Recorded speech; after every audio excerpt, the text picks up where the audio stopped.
Hey guys, I'm so excited. This is my new friend Jenn Donovan, and she's from Western New South Wales, and I just love the realness she brings. It's like, Jen, why on earth would you have connected with some random you haven't met before in a completely different industry and be like, yeah, I've got something to offer the disability sector? Like, why would you have said yes to my request? Oh, Michael, you're just so good at your sales. So you're just so convincing. I thought I need to talk to this guy. Most certainly. And I live in the southern New South Wales, not the western New South Wales. I don't want people to get Okay, that wrong on a map.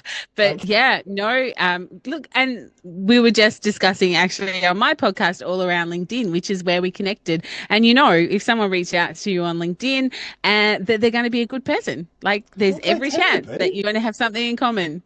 I love it. Well, good on you for being brave. Okay. So, guys, yeah, this is like the name of my podcast. Well, our podcast, Jen, is NDIS Provider Growth Journey because it's about the journey of starting with a very small NDIS provider business and growing it.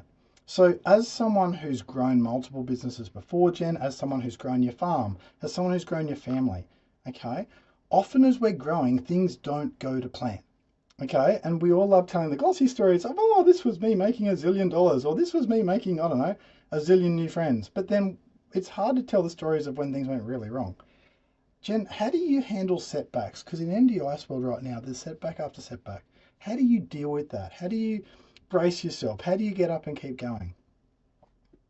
Yeah, I do have a couple of rules. I'm 50 years old. I've made rules. I stick to rules in my life now. One rule is I get to cry for a day and then I've got to get up and get on with life. But I am Okay. allowed to have that one day if something is horrible where I'm allowed to go to bed, I'm allowed to cry, and I'm allowed to feel sorry for myself, and I'm allowed to, mope around. And the next day, I'm not allowed to do that anymore. So it's kind of like, right, you need to solve this problem. The pandemic was the perfect example of that. Beautiful booked diary. I'm a keynote speaker. I help clients, one-to-one coaching and that sort of thing. Boom, gone overnight. Not only that, every client ringing me crying because they're losing their clients and me hopping off the phone and crying because, I've just lost them as a client and so on and so forth. But, went to bed, had a good cry, and just sort of thought, woke up the next morning. I'm like, what are you going to do about this? You can't have your business fail. And the question was, who's got money? Right. So you've lost all your private clients. Who's got money?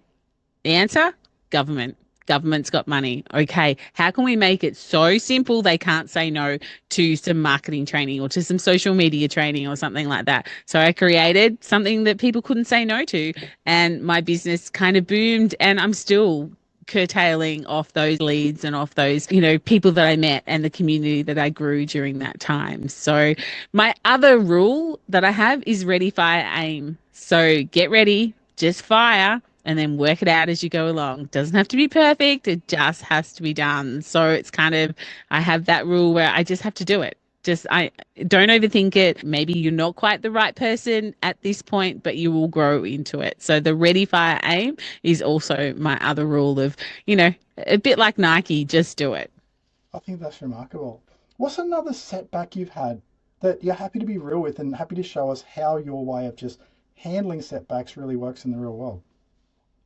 Yeah, I guess when you posed that question to me a little bit ago, I was really sort of thinking about my journey in business. And I suppose, I started my career way back in law, and I did law for about 18 years. And then my best friend and I bought a retail business because we just wanted to be our own bosses. And then after about 7 years, we sold that business.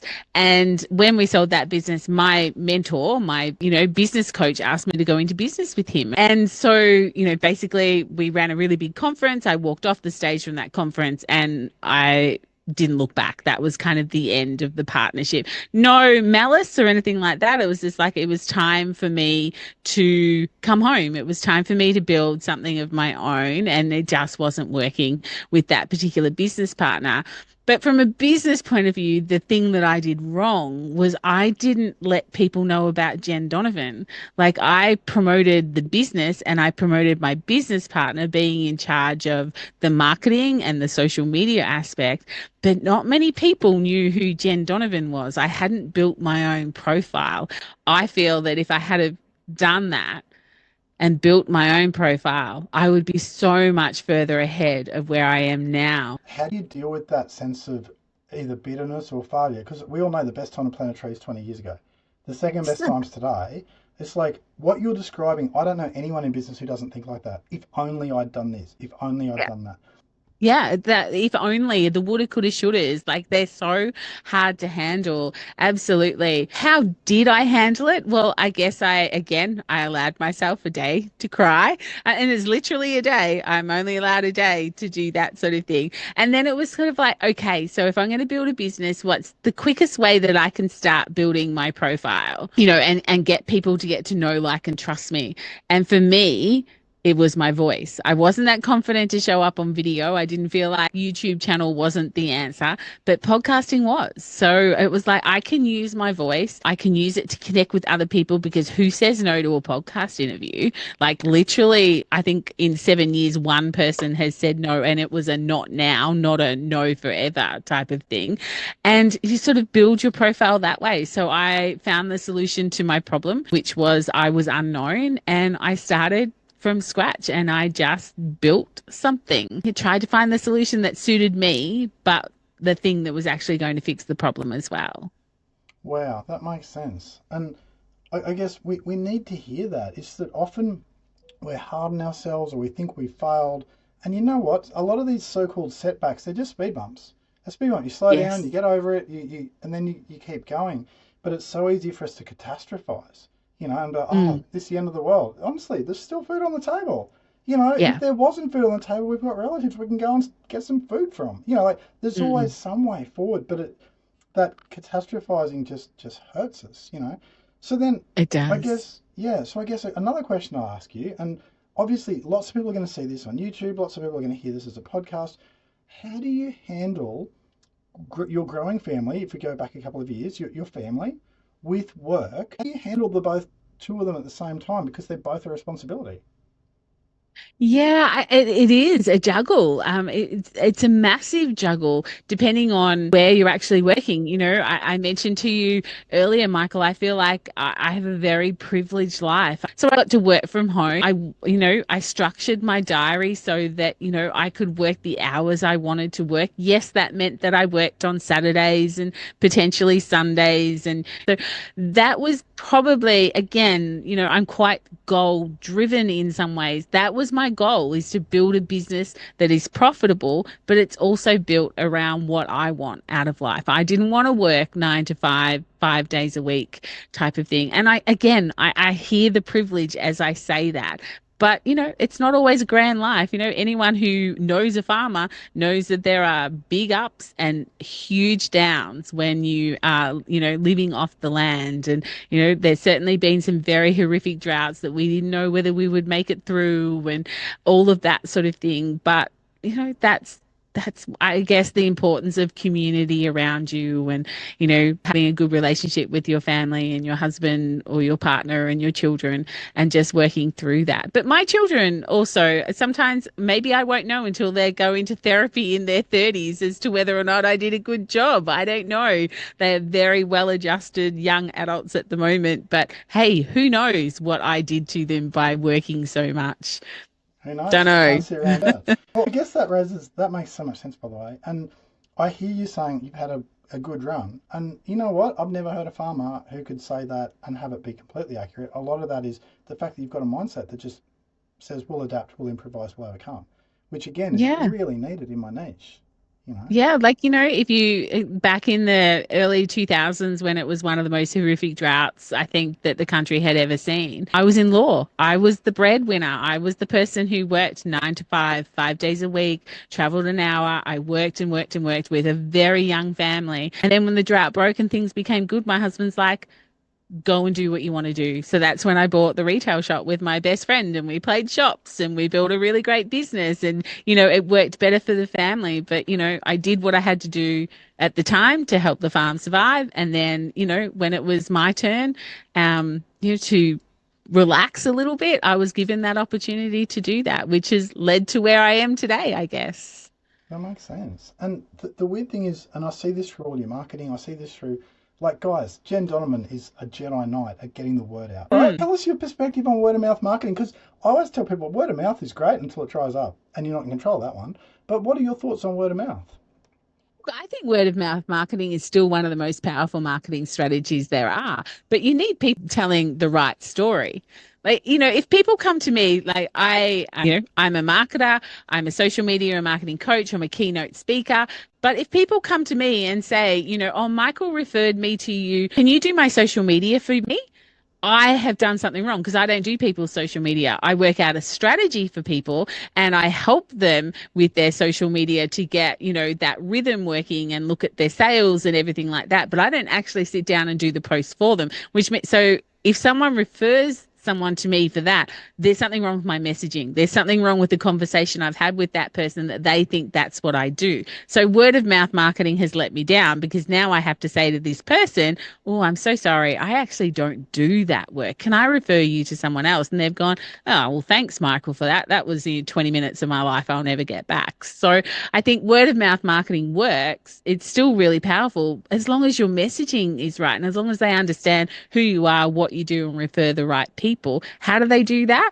By learning from you on all sorts of other ways of touch points with marketing, whether that be on LinkedIn, TikTok, social media, other platforms, PR, press releases. Wow. Okay, this is great. And thank you, because you're actually throwing ideas at me that I haven't really thought of. And I love that. Another thing I'd love for you to do is I'd love you to counterbalance something for me. So Mm-hmm. whenever I'm talking this podcast, I'm saying go LinkedIn, go website, and be awesome at your craft, be a subject matter expert. That's the gospel according to Michael. You're there. But in that, I'm sort of pushing away. I'm like, forget Instagram. Forget Facebook. Forget TikTok. Whereas I need someone who's actually going to point out some of the benefits of those. And I know that is within your wheelhouse. Let's imagine that there's someone who's listened to me saying all this stuff. And my goal is to show people the shortcut. But it is true that we are ignoring opportunities by only sticking to LinkedIn website and being a subject matter expert. What am I missing when I'm talking to people about the other platforms that you're way more familiar with? Oh my Lord, how many hours have we got for this podcast? What are you missing? It could be two sides to that story. The answer might be nothing.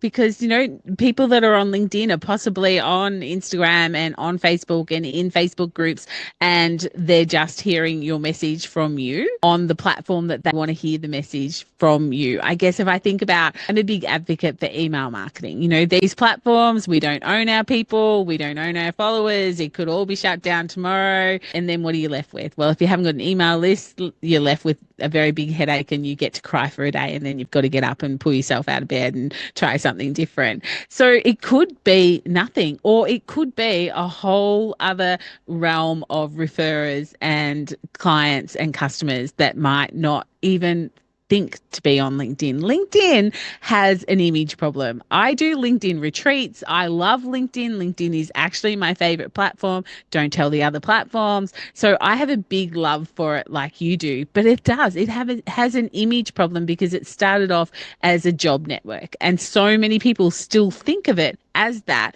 And unfortunately, if you actually download the LinkedIn app, it actually says that it's still a job network. They haven't updated what they actually say inside their app. So it's like they haven't quite dealt with their image problem to go, no, it's actually a social media platform that is amazing, that doesn't have an algorithm that's trying to kill you or rob you. Wow. Okay, that makes heaps of sense. If you could go back in time and give any advice to yourself when you were first starting your own business, okay, you already had a lot of the runs on the board, but you had a real lack of confidence at that point. What would you be saying to yourself about the journey ahead? How do you prepare yourself for the highs and the lows? What do you wish you could have told yourself?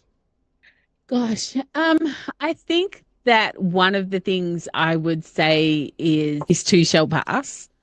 And you will get more confident, you will get better at what you do, and you just sometimes need to live in the season that you're in. If you are someone who, you're like, I really want to start a podcast but I just don't have time, then that's okay, as long as you really don't have time, as long as you have a bit of a time audit and go, okay, I'm just not making things up so I don't have to do it. I think, the whole system of just understanding where you want to take your business. I personally would set goals and set, big, hairy, audacious goals, little, tiny goals, whatever they look like. But the one thing I would tell myself is to back myself a little bit more and that I am a subject matter expert, even if I only know 2 steps ahead of the people that I'm talking to. That is just a lesson that I continually get slapped with over and over again is that I don't need to know everything. Like I talk a lot about AI. Like AI is just everywhere. It's such an important part of people's marketing. It can make business life simpler for sure. And I don't know everything about AI. One of my best friends has just written a book on AI, and I hardly know anything that she knows. But you know what I do know? I know 3 to 5 steps more than what my audience knows, not hers, my audience. So I would definitely tell myself, to back myself and just keep learning, ask questions, grow a community, and keep learning. Wow, I love this. The last thing I would say to people would be there's a real arrogance within NDIS that if you're not in NDIS world, then you don't have anything to offer. But you don't have to be a rocket science. Ah. I know, like it's true. It sounds crazy to you, but that's what's like it. Anyone can see, Jen, you know your stuff. And there are definitely things within marketing that you know at a level that I don't know. Okay, I might be great at NDIS marketing, but you've got this wide range of tools in the toolbox that are just through the roof. Let's imagine if someone was going to get in touch with you because they wanted your opinion on some stuff. One, should they reach out to you or are you actually scary? And two, how would they reach out to you? Absolutely not scary at all. And yes, please reach out to me. So I have a podcast, Small Business Made Simple. It's actually my goal in my business is to help people make marketing simpler. My website is socialmediaandmarketing.com.au. You can find all sorts of resources on there. And if you're kind of thinking, well, Jen, is there any other marketing to do than LinkedIn? My book actually has 107 marketing strategies in it. So I've got 107 things that you can think about for your marketing. So marketing is endless, but you've just got to find the bit that you love doing and that is relatable to the people you're trying to attract. That's remarkable. And I would encourage people to get in touch with Jen. If you're looking for me, Google athletickoala.com.au. If you're looking for Jen, Small business made simple. I love it. And Jen, we'll have to cover the other 102 marketing ideas you've got on another day. Thank you so much for hanging out with us. We really appreciate it. Thank you for coming over to NDS World and hanging out. Oh, it's been a blast. Thanks, Michael.